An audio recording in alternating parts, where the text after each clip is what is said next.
A Comissão de Constituição e Justiça da Câmara aprova projeto de lei que concede anistia a multas aplicadas até 90 dias após a entrada em vigor da lei. Férias chegando e Natal é um dos principais destinos escolhidos pelos turistas brasileiros. E no estúdio, uma entrevista com Maria Lima, que é subcoordenadora de Vigilância Epidemiológica da CESAP, e vai falar sobre a situação das arboviroses aqui no estado. Esses são os destaques dessa segunda-feira, dia 18 de dezembro. O Feliz News está começando.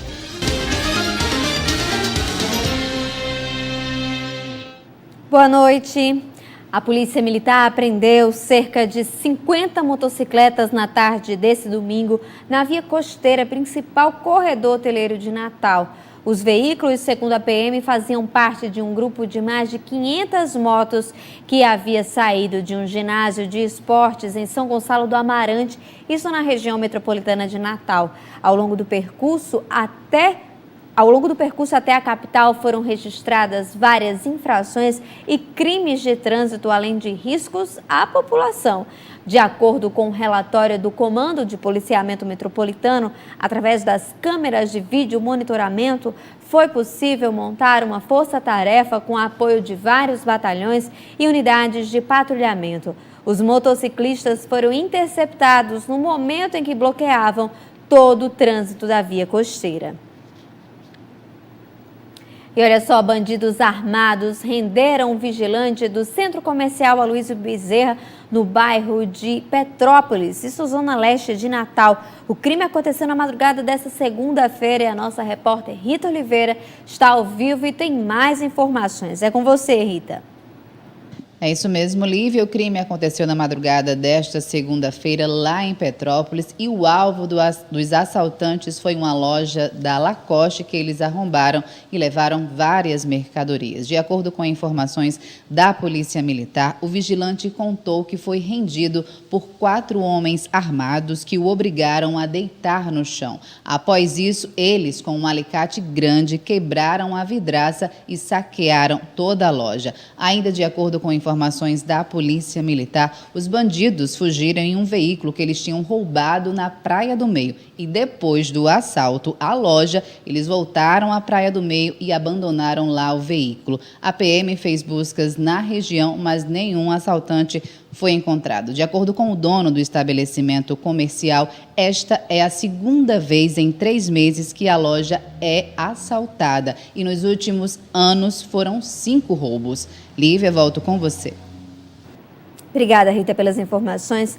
E olha só, hoje é o dia do museólogo e também nesse mês o Museu Câmara Cascudo comemora mais um aniversário. Nessa data, o museu convida os visitantes a uma viagem ao longo da história da ciência. Confira na matéria. Há 57 anos que o Museu Universitário Câmara Cascudo de Ciências Naturais e Antropológicas da UFRN atua em atividades de ensino, pesquisa e extensão, compartilhando muito conhecimento com o povo potiguar e para quem vem de fora. A importância é muito grande, né? O museu, que é o maior museu do estado, né? O museu que pertence à Universidade Federal do Rio Grande do Norte, que foi o primeiro centro de pesquisas daqui do estado, né? E desde o início teve um papel muito importante no início de pesquisas pioneiras aqui no estado. Então, muitos departamentos e centros que existem hoje na universidade tiveram sua origem nessas pesquisas pioneiras que foram realizadas aqui pelo Instituto de Antropologia. O museu é um verdadeiro mundo de exposições que encantam e o local é também muito procurado para aulas de campo de escolas do ensino fundamental e médio. É bem legal ver os ossos, eles são muito bonitos. Você imaginava que era assim? Não. Eu tô achando muito bom, porque nós já estudamos no colégio de ciência, eu imaginava bem que era assim. Esses ossos, as caveiras.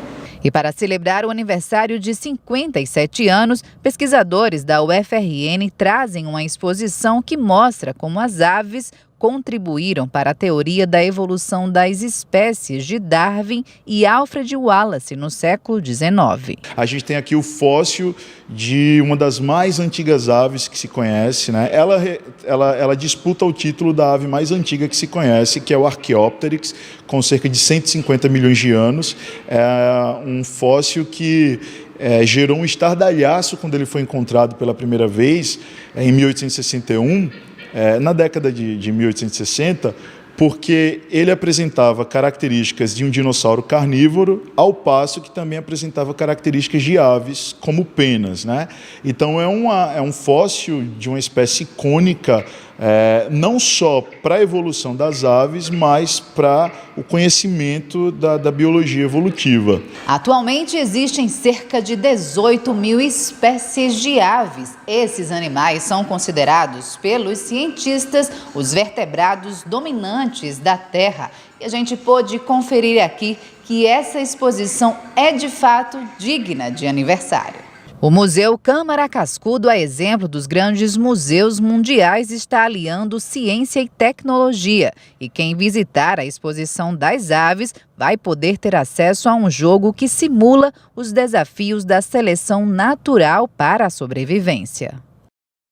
Um estudante de medicina de 24 anos morreu no início da manhã desse domingo em um acidente de trânsito na RN 118, próximo a Ipanguaçu, cidade da região oeste potiguar. Um ônibus de viagem e também uma Hilux bateram e saíram da pista. André Rodrigues estudava na Bolívia e estava de férias.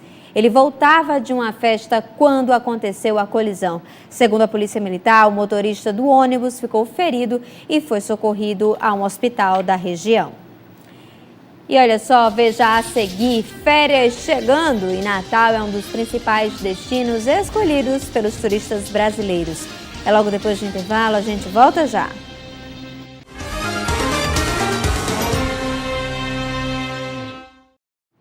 E olha só, uma ação conjunta do Ministério Público aqui do Rio Grande do Norte, também da Polícia Militar e Civil, fechou na noite do último sábado 2 casas de jogos de azar que funcionavam aqui em Natal. Foram apreendidos 65 máquinas de caça-níqueis e cerca de R$17 mil em espécie. As casas clandestinas funcionavam na rua Pilotos de Leno de Melo, em Lagoa Nova, e também na Avenida Coronel Estevão, no Alecrim. 2 pessoas foram autuadas em flagrante e conduzidas para a delegacia de plantão da Zona Sul de Natal. Também foram apreendidos mais de 30 poltronas, 2 aparelhos de TV, micro-ondas, bebedouro, que deverão ser doados para instituições filantrópicas.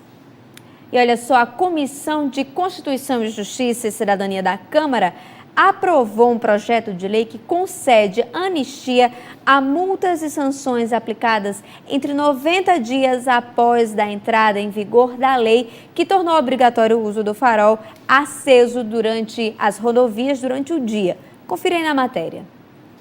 A proposta do deputado federal Nilson Leitão, do PSDB de Mato Grosso, ainda vai ser analisada no Senado.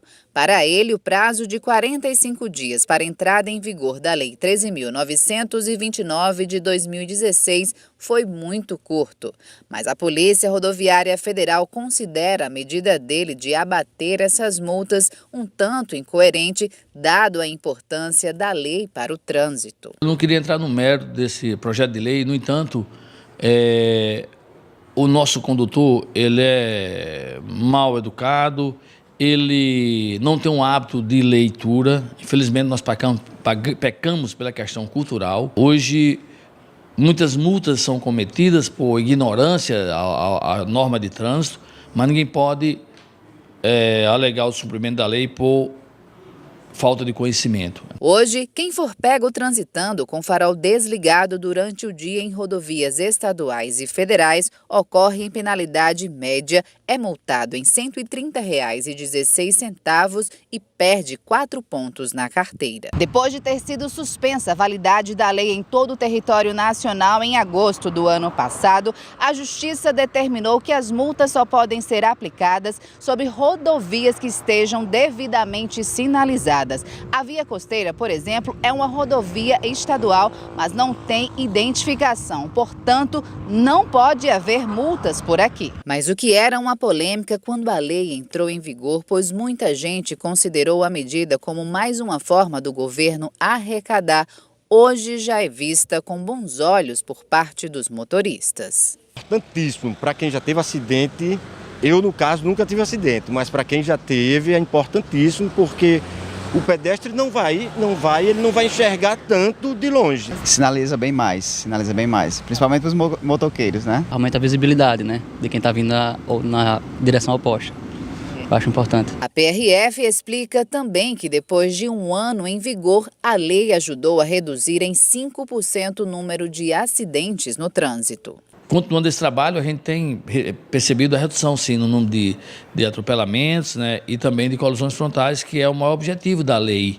Ela foi imposta não para oferir rendas, mas sim para diminuir o número de acidentes graves, né, que são, a maioria deles são decorrentes, né, de colisões frontais, como também de atropelamentos de pedestres.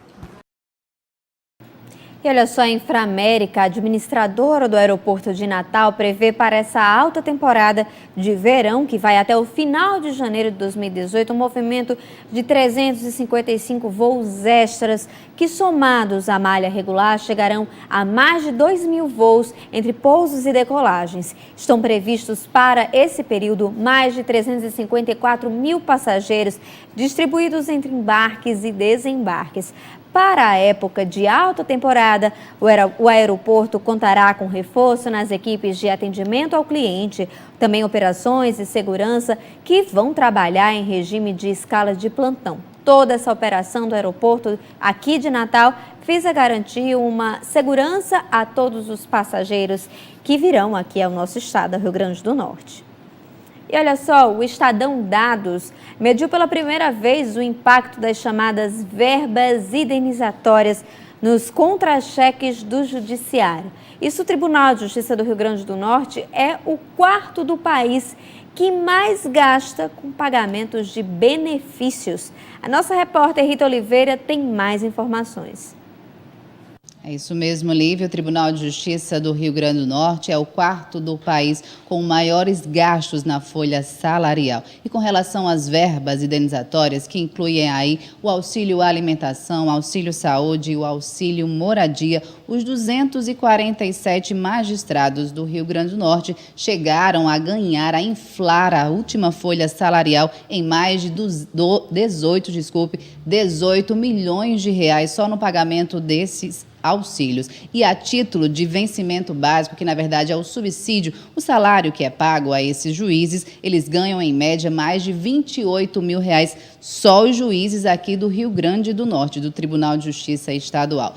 E, de acordo ainda com o Estadão Dados, né, em todo o país, os 26 tribunais de justiça estaduais chegaram a gastar por ano mais de 890 milhões de reais só com esses auxílios. Lívia, volto com você. Muito obrigada, Rita, pelas informações. E veja a seguir uma entrevista com Maria Lima, que é subcoordenadora de Vigilância Epidemiológica da ACESAP, e vai falar sobre essa situação das arboviroses aqui no estado. É logo depois do intervalo, a gente volta já já.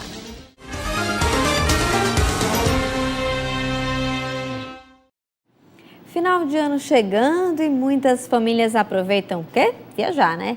O destino Praia e Sol é a rota característica aqui do Rio Grande do Norte, que tem atraído muitos turistas, não só estrangeiros, principalmente os brasileiros. Confira na matéria. Viajar virou um hobby dos brasileiros e com a crise financeira as pessoas tentam se adaptar, programando as viagens com bastante antecedência. Mesmo diante das crises, da crise que as pessoas ficam falando a toda hora e a todo momento, é o assunto que não está em pauta todos os dias, mas eles se acostumaram a viajar e se programam com muita antecedência. Para você ter ideia, todo mundo se readequou à nova realidade. As pessoas pagam em 10 vezes, 12 vezes sem juros e continuam viajando. Os turistas potiguares, por exemplo, têm como destinos nacionais mais procurados nesse final de ano Gramado e Foz do Iguaçu. Já lá para fora, Portugal, África do Sul e Ásia estão em alta. O Roseval não vai viajar este final de ano por motivos de trabalho, mas, de qualquer forma, considera tarifas e voos no Rio Grande do Norte muito caras. Sempre a reclamação por parte dos voos aqui no Nordeste, em especial aqui no Rio Grande do Norte, que são voos caros. E o que dificulta muito, acho que a viagem das pessoas pelo Brasil. E às vezes viajar para o exterior, às vezes está até mais em conta do que viajar aqui próprio dentro do nosso país. Já o Alberto veio da Costa Rica passar férias em Natal e não mede esforços para dizer que ama a cidade. Eu gosto muito da cidade, principalmente porque a minha companheira ela é daqui. Então a gente veio passar final do ano, Natal, em família, né? E aproveitar para ir aí aos lugares bonitos da cidade. Natal realmente tem uma das tarifas mais caras do país. Nos últimos dias, a perda de voo se acentuou com a desistência da Latam de trazer o hub para terras potiguares, o que prejudica e muito o turismo. Todo mundo gerou aquela expectativa que nós ficamos em alta e a Latam achou por bem agora não fazer, porque disse que não está tão bom o momento. E foi ruim, porque ela botou voos em todo o Nordeste, botou voo saindo de Fortaleza, botou voo saindo de Recife, de Salvador, e nós estamos de fora. Você sabe que isso atrapalha demais, né? Ainda segundo o DIACIS, o turismo de eventos caiu muito no Rio Grande do Norte nos últimos 2 anos, em virtude da reforma do Centro de Convenções de Natal, que estava previsto para ser entregue agora em dezembro, mas foi adiado para março de 2018. E olha só, a Secretaria de Estado da Saúde Pública, a CESAP, divulgou o boletim mais recente sobre a situação epidemiológica das arboviroses, que corresponde a dengue, chikungunya e também zika vírus. Isso aqui no estado. Os dados são relativos à semana epidemiológica número 46, com informações coletadas até meados de novembro. Nós recebemos agora Maria Lima, que é subcoordenadora de Vigilância Epidemiológica da CESAP. Maria, seja muito bem-vinda. Obrigada, boa tarde. Olha só, para a gente entender, quanto aos casos de dengue, né? Foram notificados mais de 8 mil casos, casos suspeitos, na verdade, mas quantos foram comprovados como sendo realmente dengue? Esse ano nós tivemos alguns problemas em relação a essa demanda da chegada dos exames ao Laboratório Central, que é o LACEN, que é a nossa rede de referência em todo o país, que é uma grande rede. Então, o envio dessas amostras realmente não viera a contento, porque no ano passado nós tivemos problemas no envio, porque faltou muitos reagentes. E isso repercutiu no envio para esse ano. Então, esse ano nós temos apenas 2 mil casos confirmados, destes que estão previstos, que são mais de 8 mil casos que foram notificados para dengue esse ano. Já a gente falando um pouquinho sobre os casos de dengue com sinais de alarme, que a gente até conversava agora há pouco, ou casos graves, como é que foi sinalizado nesse período, nesse boletim? Nós temos várias situações, né? Os dengue com sinais de alarme são aqueles que apresentam, né? Já apresentam sinais hemorrágicos, né? Então, esses sinais hemorrágicos, quando são detectados, eles são vistos dentro da clínica, né? Quando nós vamos fechar todos os dados epidemiológicos, e esses dados se apresentaram, né? Cerca de 10% desses casos que foram confirmados, eles estão para dengue com sinais de alerta ou grave, né? Porque quando chega grave, geralmente é aquele paciente que geralmente vai a óbito. E agora falando um pouquinho sobre a febre chikungunya, que também está relacionado, houve uma redução no número de casos confirmados também ou não? Sim.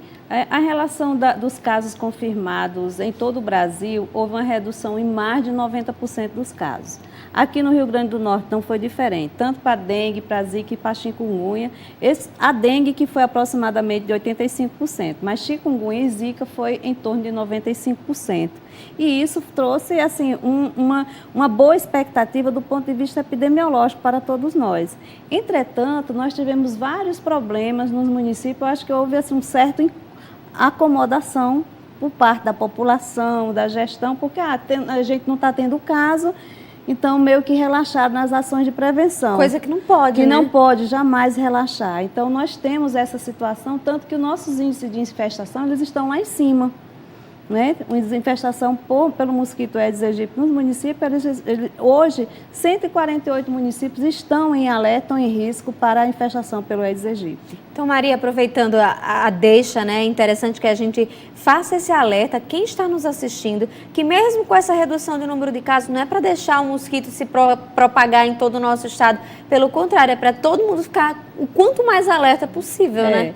O que é mais importante compreendermos é que mesmo com o baixo número de casos de registro de dengue, zika e chikungunya, nós até o momento não teve um mês que a gente não tenha registrado casos. Então, tanto para dengue, para zika e chikungunya, nós registramos todos os meses, estão sendo feito registro dessas doenças. Isso quer dizer que tem vírus circulando. Se o vírus está circulando, se nós temos um alto índice de infestação, e isso é preditivo de uma grande epidemia para 2018, semelhante ou até pior do que nós tivemos em 2016. Em 2016, nós tivemos quase 100 mil casos da doença. Esse ano, a gente teve aproximadamente 10%, que a gente está chegando a quase 11 mil casos. É pouco? Não é pouco, porque se nós considerarmos o número de óbitos que aconteceu no ano passado, né, que foram quase 250, e esse ano a gente já está com mais de 35 óbitos, então isso quer dizer que a dengue, a zika, a chikungunya mata. Ela não escolhe raça, não escolhe a classe social, não escolhe sexo, e é isso que as pessoas precisam saber, que nós todos estamos, sim, expostos a essa infecção por esses vírus, na verdade. Maria, diante desses dados, né, como é que a CESAP tem feito para agir, esses alto número de infestação, para agir numa campanha eficaz para que o ano que vem não seja um ano tão assustador diante desses dados, né? Lívia, nós temos vários problemas, porque assim, o controle vetorial em cada município ele é feito pelo agente de combate às endemias do município. Então, o que nós, enquanto secretaria, fazemos? Nós orientamos, treinamos, monitoramos junto com ele toda essa situação epidemiológica. Esse ano, a CESAP treinou todos os municípios de todo o estado para que o agente de endemias fizesse o seu trabalho. E, além disso, a gente tem o atendimento do carro fumacê, que é a nossa última opção, porque quando pede o carro fumacê, eu estou dizendo, eu não fiz a minha atividade que eu deveria ter feito como controle de endemias. Então, a gente faz o atendimento, a gente treina, nós fazemos reuniões, fazemos todo o aparato possível que seja feito em nível de estado, nós estamos fazendo para que a gente não tenha uma epidemia igual que nós tivemos em 2016. E esse é o apelo que a gente faz para os gestores públicos, pelas pessoas que são responsáveis pelo controle vetorial em todo o estado. Não podemos deixar acontecer outra epidemia aqui no estado como nós tivemos em 2016, porque nós já tivemos mais de 250 óbitos, com mais 35 desse ano, então nós vamos ter muito óbito relacionado às arboviroses e a gente não consegue admitir esse dado aqui para o estado. E que pode ser evitado, e a gente torce demais que esses dados tragam agora um alerta para que toda a população não descanse nessa luta contra esse mosquito da dengue, que é tão maléfico, né? Da dengue não, o Aedes aegypti, que hoje a gente tem aí 3 arboviroses. A dengue, a chikungunya e o zika vírus, que a gente teve uma grande repercussão pela sua interligação com a questão da microcefalia, né? Isso. Então fica aí o alerta. Muito obrigada, Maria, pela sua presença aqui sempre conosco, trazendo os dados mais atualizados. Eu espero que a gente possa nos encontrar das próximas vezes, quem sabe, com dados positivos, para que o alerta tenha servido para todos nós, né? Tá certo. Muito obrigada, boa tarde. E olha só, a gente continua agora com as nossas notícias. Nevascas cancelam cerca de 170 voos no aeroporto de Frankfurt. E crianças portadoras do HIV terão um novo medicamento com tecnologia inovadora. E ainda, instituições financeiras reduzem projeção de inflação para 2,83% este ano. Confira agora o nosso giro de notícias.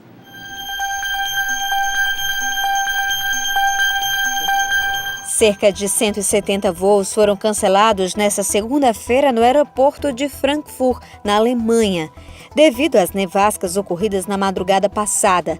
Vários aviões que deveriam aterrissar na cidade foram desviados para outros locais.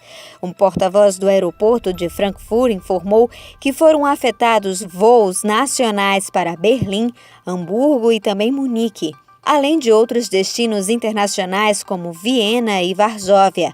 As máquinas para remover a neve, os funcionários do aeroporto, trabalhavam ainda na manhã de hoje para limpar 2 pistas da infraestrutura aeroportuária afetadas pela neve e o gelo. A empresa gestora do aeroporto de Frankfurt, a Fraport, prevê que ainda nesta segunda-feira o aeroporto volte a operar normalmente.